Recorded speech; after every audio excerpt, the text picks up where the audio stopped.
వీక్షకులందరికీ నమస్కారం.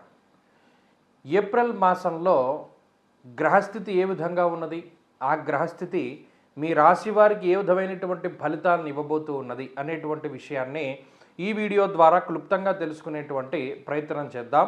ముఖ్యంగా ఏప్రిల్ మాసంలో ఏ విధమైనటువంటి గ్రహస్థితి ఉండబోతూ ఉన్నది అంటే, ఈ మాసంలో గురుడు మిథున రాశి యందు సంచారం చేస్తారు, కేతువు సింహరాశి యందు సంచారం చేస్తారు, అలాగే కుంభరాశి యందు రాహు యొక్క సంచారం ఉంటుంది. అయితే ఈ ఏప్రిల్ ప్రారంభంలోనే 3వ తారీఖున కుజుడు కుంభరాశిని వదిలిపెట్టి మీనరాశిలోకి ఆయన యొక్క ప్రవేశం జరుగుతుంది. అలాగే ఈ మాసంలోనే బుధుడు 11వ తారీఖు నాడు ఆయన కుంభరాశిని వదిలిపెట్టి మీనరాశిలోకి ప్రవేశం చేస్తారు. అంటే కుజుడితో పాటుగా బుధుడు, అక్కడే శనేశ్వరుడు, రవి యొక్క సంచారం కూడా జరుగుతూ ఉన్నది. అంటే దాదాపుగా ఏప్రిల్ 15వ తారీఖు వరకు మరలా ఒక పంచగ్రహ కూటమి ఏర్పడుతుంది. చంద్రుడితోటి కలుపుకొని రవి, శని, అలాగే కుజుడు, బుధుడు, చంద్రుడు, ఈ 5 గ్రహాలతోటి మీనరాశి యందు పంచగ్రహ కూటమి ఏర్పడుతుంది. అలాగే 15వ తారీఖు ఏప్రిల్ నెలలో రవి మారిపోయి సింహ సంక్రమణం చేస్తారు, మేష సంక్రమణం చేస్తారు. మేషరాశిలోకి రవి వెళ్ళిపోతారు. అలాగే ఈ మాసం చివరిలో 20వ తారీఖున శుక్రుని యొక్క స్థితి మేషరాశి నుండి మారి వృషభ రాశిలోకి వెళుతూ ఉంటుంది. అంటే ఇక్కడ గమనించవలసినటువంటి విషయం ఏమిటి అంటే, ఈ మాసంలో ప్రధానంగా యుతి రవి, శనేశ్చర, కుజ గ్రహాల తాలూకు యుతి అనేటువంటిది కనబడుతూ ఉన్నది. రవి, కుజ, శనేశ్చరుల యొక్క యుతి అనేటువంటిది ప్రమాదకరము. ఎందుకు ప్రమాదకరము మనం ఆదిలోనే చెప్పుకున్నాం. ఏమని? గురుని యొక్క సంచారం ఏకస్మిన్ వత్సరే జీవే రాశిత్రయం ఉపాగతే. 3 రాశుల్లో గురుడు సంచరిస్తూ ఉన్నారు. ఇది మంచిది కాదన్నాం. యుద్ధ వాతావరణము, యుద్ధ భీతి మొదలైనటువంటివి, పెట్రోల్కి సంబంధించిన ఇబ్బందులు, గ్యాస్కి సంబంధించినటువంటి ఇబ్బందులు ఇవన్నీ ఎదుర్కొంటూ ఉన్నారు. ఇప్పుడు ఈ శనేశ్వరుడు, కుజుడు, అలాగే రవిగ్రహాల యొక్క కలయిక వల్ల ఉష్ణ సంబంధమైనటువంటి సమస్యలు, కని విని ఎరుగని రీతిలో హీట్ వేవ్ అనేటువంటిది రావడానికి ఈ మాసంలో విపరీతంగా అవకాశం ఉంటుంది. రవికుజ శనేశ్వరుల యొక్క కలయిక విస్ఫోటనంగా చెప్తారు. అంటే అగ్నిపర్వతాలు బద్దలవ్వడానికి, రోళ్ళు రోకళ్ళు పగిలిపోయేటంత ఎండవేడిమి ఉండడానికి, అంత గరిష్టమైనటువంటి ఉష్ణోగ్రతలు రావడానికి ఎక్కువ అవకాశం ఉంటుంది. కాబట్టి విద్యుత్తుకి సంబంధించినటువంటి ప్రమాదాలకి, లేదా ఈ అగ్ని సంబంధమైనటువంటి ప్రమాదాలకి, కార్చిచ్చులకి, మరీ ముఖ్యంగా మనం పంచాంగ శ్రవణంలో కూడా చెప్పుకున్నాం, అడవిలో ఉండేటువంటి జంతువులకి ఇబ్బంది అని, అటువంటి వాటికి ఎక్కువ అవకాశం ఉంటుంది. కాబట్టి ఈ ఏప్రిల్ మాసంలో కొంచెం మనం ఈ విషయాల మీద దృష్టిని పెట్టుకొని అప్పుడు మన రాశి ఫలితాలని చూసుకోవాలి. కర్కాటక రాశి వారికి ఏప్రిల్ మాసము మిశ్రమమైనటువంటి మాసము. అంటే మార్చితో కనుక పోల్చుకుంటే ఇది చాలా ఎక్కువగా మీకు యోగించే మాసం కిందే లెక్క. కారణం ఏంటి అంటే, మార్చి నెలలో లేదా ఫిబ్రవరి నెలలో ఏర్పడ్డటువంటి పంచగ్రహ కూటములు ఏవైతే ఉన్నాయో అవి మీకు సప్తమ, అష్టమ స్థానముల యందు ఏర్పడినటువంటి కూటములు. ఇవి అంత మంచివి కాదు. ఈ కర్కాటక రాశి వారి యొక్క ఆత్మస్థైర్యాన్ని కానీ, లేదు కొంత బలాన్ని కానీ, లేదా మీ మీద మీకు ఉండేటువంటి నమ్మకాన్ని కానీ అవన్నీ తీసేస్తుంది ఆ గ్రహస్థితి. ఏముంది? అష్టమంలో కుజుడు, అష్టమంలో రాహువు, అష్టమంలో బుధుడు, అష్టమంలో చంద్రుడు, అష్టమంలో రవి. పోయిన నెలలో అంటే మార్చి నెలలో ఎంత ఇబ్బందులు ఎదుర్కొంటారు అంటే, దుర్దోష శత్రు సంవాదో గమనం వ్యధ, కార్యహానిర్ మనస్థాప, అలాగే ప్రవాసం కార్యహాని స్యాత్.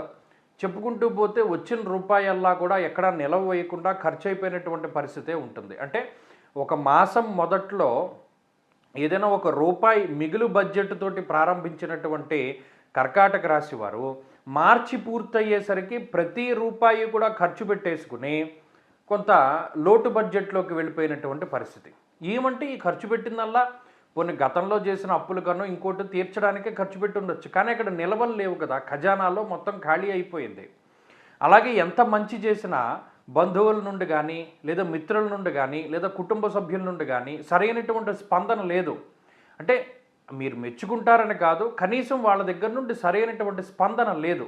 మీరింత కష్టపడ్డారు, మీరింత గొప్ప కార్యక్రమాన్ని చేశారు అనేటువంటి మాటలు కూడా వారి దగ్గరికి రాకపోవడం వల్ల వారి దగ్గర నుంచి కొంత మానసికమైనటువంటి ఇబ్బంది ఉంటుంది. అలాగే మీరు మార్చి నెలలో గమనించండి, ఎంత కష్టపడ్డారంటే అంత కష్టపడ్డారు. అంటే ఓవర్ టైం చేశారు, కొన్ని సందర్భాల్లో మీ పని కాకపోయినా మీరు చేశారు. అలాగే మీకు సంబంధం లేని విషయాల్లోకి మీరు వెళ్ళారు. దానివల్ల ఇతరుల చేత మాటలు పడ్డారు. మీ చేతిలో ఉన్న డబ్బు ఖర్చయింది, మీ చేతిలో ఉన్న సమయం ఖర్చయింది, మీకున్నటువంటి శక్తిని ఖర్చు పెట్టారు. శక్తికి మించి కష్టపడ్డటువంటి పరిస్థితులు మార్చి నెలలో కర్కాటక రాశి వారికి ఉన్నాయి. మరి ఈ మాసంలో అటువంటివి ఏమీ ఉండవు. ఎందుకంటే అష్టమంలోంచి గ్రహాలన్నీ వెళ్ళిపోయాయి కాబట్టి. అష్టమ కుజుడు వెళ్ళిపోయారు, అష్టమ బుధుడు వెళ్ళిపోయారు, అష్టమంలో ఉండేటువంటి రవి వెళ్ళిపోయారు. కాబట్టి ఈ మాసంలో అన్నీ 9వ స్థానంలోకి వెళ్ళాయి గ్రహాలు. సరే, ఈ మాసంలో యోగించేటువంటి గ్రహాలు అంటే ఏమీ లేవు మరలా. అంటే ఒక్క శుక్రుడు మినహాయించి, చంద్రుడు మినహాయించి యోగించేటువంటి గ్రహాలు ఏమీ లేకపోయినప్పటికీ ఇక్కడ ప్రతికూలించే గ్రహాల సంఖ్య తగ్గిపోవడం అనేటువంటిది చాలా గొప్ప విషయం. మీరు గమనించండి, సుఖంగా ఉండకపోయినా పర్వాలేదురా బాబు, మనకి మాత్రం ఇబ్బంది రాకూడదు అనేటువంటి మనస్తత్వం చాలామందిలో ఉంటుంది. అటువంటి వాళ్ళందరూ కూడా బాగుపడతారు నిజంగా. మీరు గమనించండి, కనీసం ఫ్యాన్ ఉంటే సరిపోతుంది, ఏసీ అక్కర్లేదురా బాబు, ఆ ఫ్యాన్ కూడా లేదు మా ఇంట్లో, కాబట్టి కనీసం ఫ్యాన్ ఉంటే చాలు అనేటువంటి భావన ఎక్కువగా ఉంటుంది. కాబట్టి ఇక్కడ ప్రతికూలించే గ్రహాల సంఖ్య తగ్గిపోయినప్పుడు, అనుకూలించే గ్రహాలు లేకపోయినా కర్కాటక రాశి వారికి ఈ నెల బాగానే వెళుతుంది. కారణం ఏంటి అంటే ఈ ఇబ్బంది తగ్గింది కాబట్టి ఆటోమేటిక్గా వీరు దాటగలుగుతారు. ఇక్కడ మీకు ఉద్యోగపరమైనటువంటి ఎదుగుదల, ఆర్థికపరమైనటువంటి ఖర్చు, అంటే ఏదైతే గత మాసంలో ఎదుర్కొన్నటువంటి ఖర్చు ఉందో అది ఈ మాసంలో ఉండదు. లేదా ఏదైనా మీరు ఖర్చు పెట్టినా మీకు కావలసినటువంటి నిత్యావసరాలకో, మీకు కావలసినటువంటి వాటికో ధనాన్ని ఖర్చు పెట్టుకుంటారు తప్పితే ఇతరత్ర ఏవి ఖర్చులు కనబడవు. కాబట్టి కర్కాటక రాశి వారికి కొంత మెరుగైనటువంటి గ్రహస్థితే కనబడుతూ ఉన్నది. ఆరోగ్యపరంగా, ఆర్థికంగా, సామాజికంగా, కుటుంబ పరంగా, సంతాన పరంగా, అన్నిటి పరంగా కూడా ఈ మాసం బాగుంటుంది. కాబట్టి వీరు ఈ మాసంలో మరింత అనుకూలమైనటువంటి ఫలితాలని సాధించాలి అంటే ఈ కర్కాటక రాశి వారు ప్రత్యేకించి అష్టమరాహు యొక్క దోష నివారణ కోసమై అమ్మవారి యొక్క ఆరాధన ఎక్కువగా చేస్తూ ఉండడం చెప్పదగినటువంటి సూచన. వీలున్నంత వరకు ప్రతి ఆదివారం నాడు వచ్చేటువంటి రాహుకాల సమయంలో మినప్పప్పుతో చేసినటువంటి పదార్థాన్ని దానం చేస్తూ ఉండండి. అలాగే ఈ మాసంలో ఏదైనా ముఖ్యమైనటువంటి పని చేయవలసి వచ్చినప్పుడు అది శుక్రవారం రోజున కానీ ఆదివారం రోజున కానీ చేస్తూ ఉండడం ద్వారా మంచి ఫలితాలు సంప్రాప్తమవుతాయి. కర్కాటక రాశి వారికి ఏప్రిల్ మాసము మిశ్రమమైనటువంటి మాసము. అంటే మార్చితో కనుక పోల్చుకుంటే ఇది చాలా ఎక్కువగా మీకు యోగించే మాసం కిందే లెక్క. కారణం ఏంటి అంటే మార్చి నెలలో లేదా ఫిబ్రవరి నెలలో ఏర్పడ్డటువంటి పంచగ్రహ కూటములు ఏవైతే ఉన్నాయో అవి మీకు సప్తమ అష్టమ స్థానముల యందు ఏర్పడినటువంటి కూటములు. ఇవి అంత మంచివి కాదు. ఈ కర్కాటక రాశి వారి యొక్క ఆత్మస్థైర్యాన్ని కానీ, లేదు కొంత బలాన్ని కానీ, లేదా మీ మీద మీకు ఉండేటువంటి నమ్మకాన్ని కానీ అవన్నీ తీసేస్తుంది ఆ గ్రహస్థితి. ఏముంది, అష్టమంలో కుజుడు, అష్టమంలో రాహువు, అష్టమంలో బుధుడు, అష్టమంలో చంద్రుడు, అష్టమంలో రవి. పోయిన నెలలో అంటే మార్చి నెలలో ఎంత ఇబ్బందులు ఎదుర్కొంటారు అంటే దుర్దోష శత్రు సంవాదో గమనం వ్యధ కార్యహానిర్ మనస్తాప, అలాగే ప్రవాసం కార్యహాని స్యాత్. చెప్పుకుంటూ పోతే వచ్చిన రూపాయల్లా కూడా ఎక్కడా నిలవ వేయకుండా ఖర్చు అయిపోయినటువంటి పరిస్థితే ఉంటుంది. అంటే ఒక మాసం మొదట్లో ఏదైనా ఒక రూపాయి మిగులు బడ్జెట్ తోటి ప్రారంభించినటువంటి కర్కాటక రాశి వారు మార్చి పూర్తయ్యేసరికి ప్రతి రూపాయి కూడా ఖర్చు పెట్టేసుకుని కొంత లోటు బడ్జెట్లోకి వెళ్ళిపోయినటువంటి పరిస్థితి. ఏమంటే ఈ ఖర్చు పెట్టిందల్లా కొన్ని గతంలో చేసిన అప్పులు కన్నా ఇంకోటి తీర్చడానికే ఖర్చు పెట్టి ఉండొచ్చు, కానీ అక్కడ నిలవలు లేవు కదా, ఖజానాలో మొత్తం ఖాళీ అయిపోయింది. అలాగే ఎంత మంచి చేసినా బంధువుల నుండి కానీ, లేదా మిత్రుల నుండి కానీ, లేదా కుటుంబ సభ్యుల నుండి కానీ సరైనటువంటి స్పందన లేదు. అంటే మీరు మెచ్చుకుంటారని కాదు, కనీసం వాళ్ళ దగ్గర నుండి సరైనటువంటి స్పందన లేదు. మీరింత కష్టపడ్డారు, మీరింత గొప్ప కార్యక్రమాన్ని చేశారు అనేటువంటి మాటలు కూడా వారి దగ్గరికి రాకపోవడం వల్ల వారి దగ్గర నుంచి కొంత మానసికమైనటువంటి ఇబ్బంది ఉంటుంది. అలాగే మీరు మార్చి నెలలో గమనించండి, ఎంత కష్టపడ్డారంటే అంత కష్టపడ్డారు. అంటే ఓవర్ టైం చేశారు, కొన్ని సందర్భాల్లో మీ పని కాకపోయినా మీరు చేశారు. అలాగే మీకు సంబంధం లేని విషయాల్లోకి మీరు వెళ్ళారు. దానివల్ల ఇతరుల చేత మాటలు పడ్డారు. మీ చేతిలో ఉన్న డబ్బు ఖర్చు అయింది, మీ చేతిలో ఉన్న సమయం ఖర్చు అయింది, మీకున్నటువంటి శక్తిని ఖర్చు పెట్టారు. శక్తికి మించి కష్టపడ్డటువంటి పరిస్థితులు మార్చి నెలలో కర్కాటక రాశి వారికి ఉన్నాయి. మరి ఈ మాసంలో అటువంటివి ఏమీ ఉండవు. ఎందుకంటే అష్టమంలోంచి గ్రహాలన్నీ వెళ్ళిపోయాయి కాబట్టి. అష్టమ కుజుడు వెళ్ళిపోయారు, అష్టమ బుధుడు వెళ్ళిపోయారు, అష్టమంలో ఉండేటువంటి రవి వెళ్ళిపోయారు. కాబట్టి ఈ మాసంలో అన్ని 9వ స్థానంలోకి వెళ్ళాయి గ్రహాలు. సరే ఈ మాసంలో యోగించేటువంటి గ్రహాలు అంటే ఏమీ లేవు మరలా. అంటే ఒక్క శుక్రుడు మినహాయించి, చంద్రుడు మినహాయించి యోగించేటువంటి గ్రహాలు ఏమీ లేకపోయినప్పటికీ ఇక్కడ ప్రతికూలించే గ్రహాల సంఖ్య తగ్గిపోవడం అనేటువంటిది చాలా గొప్ప విషయం. మీరు గమనించండి, సుఖంగా ఉండకపోయినా పర్వాలేదురా బాబు, మనకి మాత్రం ఇబ్బంది రాకూడదు అనేటువంటి మనస్తత్వం చాలామందిలో ఉంటుంది. అటువంటి వాళ్ళందరూ కూడా బాగుపడతారు నిజంగా. మీరు గమనించండి, కనీసం ఫ్యాన్ ఉంటే సరిపోతుంది, ఏసీ అక్కర్లేదురా బాబు, ఆ ఫ్యాన్ కూడా లేదు మా ఇంట్లో, కాబట్టి కనీసం ఫ్యాన్ ఉంటే చాలు అనేటువంటి భావన ఎక్కువగా ఉంటుంది.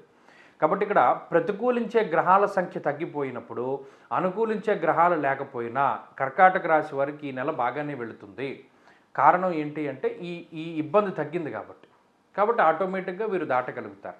ఇక్కడ మీకు ఉద్యోగపరమైనటువంటి ఎదుగుదల, ఆర్థికపరమైనటువంటి ఖర్చు, అంటే ఏదైతే గత మాసంలో ఎదుర్కొన్నటువంటి ఖర్చు ఉందో అది ఈ మాసంలో ఉండదు.